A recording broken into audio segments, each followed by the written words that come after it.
ভাই আমরা একটা মুরব্বী লোক দেখছি ভাই, ঠিক আছে, উনি অনেকক্ষণ ধরে এখানে বসে আছে।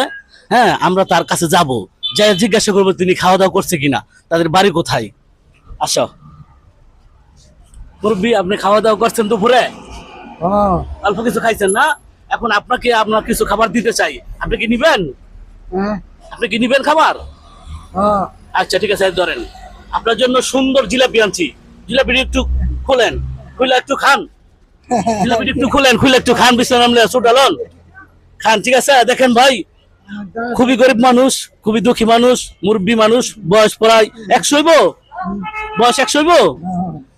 100 বছর হয়ে গেছে, তারপরে সে এখনো হাঁটতে পারে, ভিক্ষা টিকা করতে পারে। যে চাল তুলে আনছে, কিছু টাকা তুলে আনছে, ঠিক আছে। তারপরে যে খিদা, সে দুপুরবেলা খাইছে, এখন হালকা কিছু নাস্তা দিলাম, উনি খাদ্য, ঠিক আছে।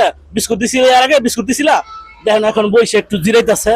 হ্যাঁ, তো আল্লাহ তাআলা কাকে কিভাবে রাখে বলা যায় না। অনেক কোটিপতিও ফকির হতে পারে, আবার ফকিরও কোটিপতি হতে পারে। তবে আমরা সবাই মুরব্বীদেরকে বাজে সম্মান করব, আমরা সবাই তাদেরকে যা পারি দিব। যেমন আমি দিছি, কত খুশি হয়েছে মুরব্বী। আপনি খুশি হয়েছেন না?